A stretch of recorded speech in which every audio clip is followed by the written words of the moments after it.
Sejam bem-vindos a mais um programa Mensagens de Luz, que aborda o livro Palavras de Vida Eterna, psicografado por Francisco Cândido Xavier, pelo Espírito de Emmanuel. Sou Luiz Otávio, colaborador da Fraternidade Espírita Obreiros do Bem. Comigo novamente está ao meu lado glorioso Daniel. Tudo bom, Daniel? Tudo bom, Luiz? Boa noite. Boa noite. Bom dia, boa tarde, boa noite para quem estiver ouvindo. A gente não sabe que horas que vai ser, né? Daniel, chegamos ao capítulo 98 Perfeito. do livro mencionado, não é? Exatamente. Este capítulo tem qual título e ele se refere a qual passagem do Evangelho? Muito bem. O título é Filho e Censor. E a passagem é o capítulo 15 de Lucas, do Evangelho de Lucas, versículo 29, que eu vou ler. Mas, respondendo ele, disse ao pai: Eis que te sirvo há tantos anos, sem nunca transgredir o teu mandamento, e nunca me deste um cabrito para alegrar-me com meus amigos. Jesus. Jesus.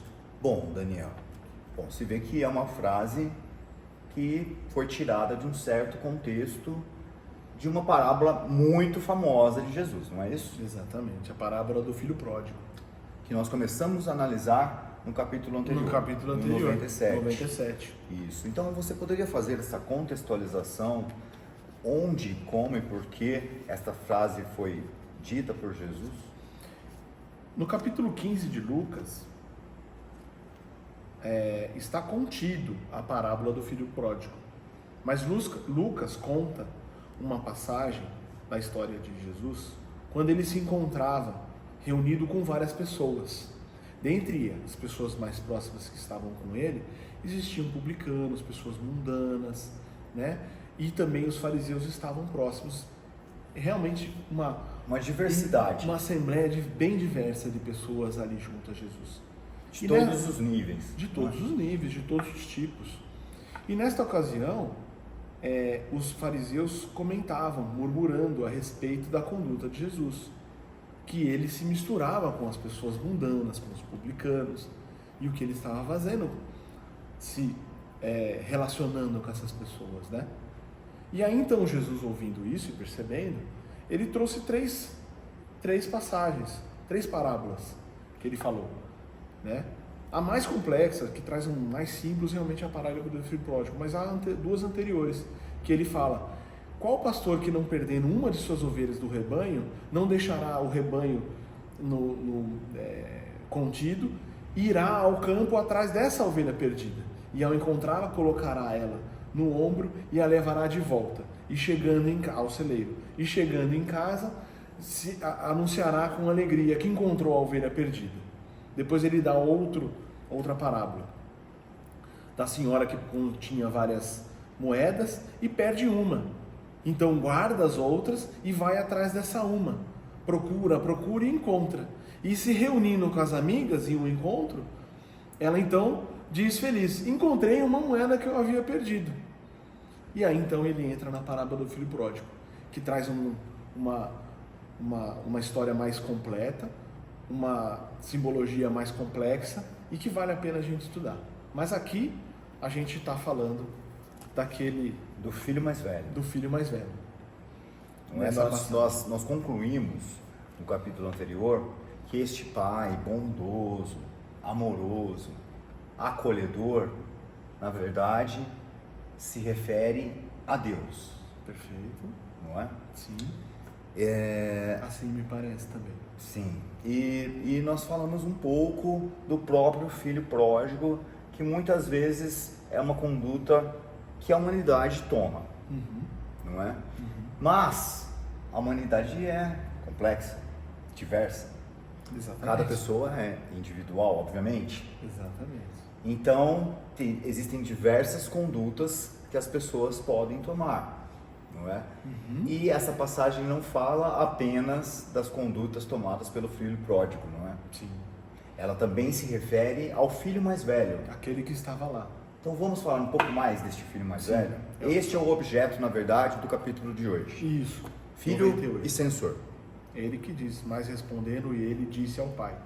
Quem É disse, o filho mais velho é que o filho disse mais ao velho pai. dizendo, e Jesus contando. Assim, além dos vários outros símbolos que a gente encontra, nesse caso específico, realmente a gente tem uma importância que muitas vezes nós não damos nessa parábola, que é a atitude do filho mais velho, que lá estava com o pai e lá ficou, né?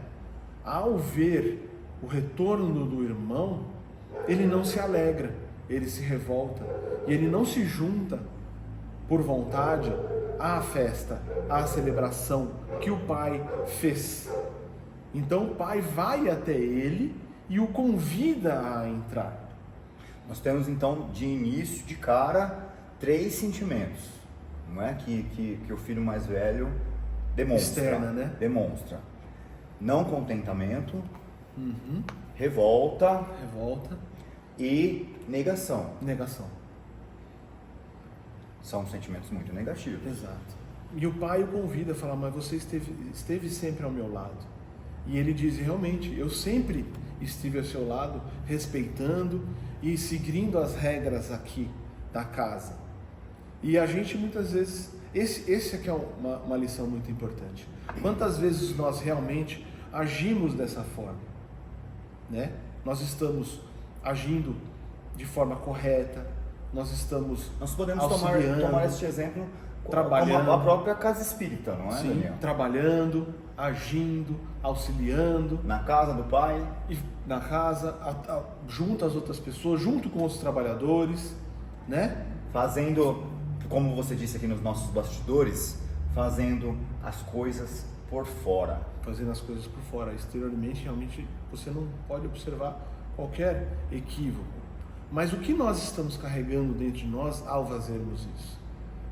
Né? Qual o nosso verdadeiro sentimento? E aqui ele aborda isso. Essa ambiguidade que muitas vezes nós nos encontramos. E às vezes, então, em provas, como o filho mais velho se encontrou, ao ver essa situação toda, ele foi provado naquilo que ele realmente sentia. E aí, então, ele externou. Ele não conseguiu, né? Na verdade, ali caiu a máscara. Exatamente. E ali ele começou realmente a demonstrar o que realmente ele sentia a respeito da ausência do irmão, a respeito da atitude do pai e daquela surpresa que trouxe ao ver toda aquela situação. E o pai o convida, venha, vamos nos alegrar, porque seu irmão estava perdido e se encontrou, né? Estava com fome e agora está junto conosco novamente, no nosso regaço. Tal como a ovelha perdida. Exatamente. Então ele trouxe essa imagem. Então venha, vamos nos alegrar. Isso é o mais importante, né? Então ele fala, não, e ele mesmo assim, mesmo o pai tendo, como o nosso pai, né, como Deus, tendo o universo todo para nos oferecer tudo, às vezes a gente ainda assim tem aquela vaidade, aquele egoísmo, né, em relação ao nosso irmão. E ficamos julgando. Aquele ciúmes e todos esses sentimentos que essa passagem aqui traz. Então, procuremos analisar esse nosso sentimento, né? E a conclusão traz isso. Sim. Vamos a ela? Vamos a ela. Ele conclui da seguinte forma, no final desse capítulo. No caminho da fé, analisa igualmente a tua atitude. Se te sentes ligado à esfera superior por teus atos e diretrizes, palavras e pensamentos, não te encarceres na vaidade de ser bom. Não te esqueças, em circunstância alguma, de que Deus é Pai de todos, e se te ajudou para estares com Ele, é para que estejas com Ele ajudando aos outros. Nossa, que conclusão, não é? Então na verdade, é o contrário da atitude do filho mais velho, não é? Ele foi egoísta, vaidoso, ciumento, mas na verdade ele tinha que se juntar ao pai para ajudar. Acolher o irmão. Exato, é exatamente o que ele diz aqui. A atitude não era de esperar a herança, de esperar a festa para ele. A atitude, você esteve do meu lado, agora a gente tem a oportunidade, então esteja do meu lado e vamos ajudá-lo a partir desse momento no caminho que ele quer redirecionar, que ele quer se consertar, que ele quer aprender. E não se revolte e tenha ciúmes, todos esses simples anos. Sirva também junto comigo. E se alegre.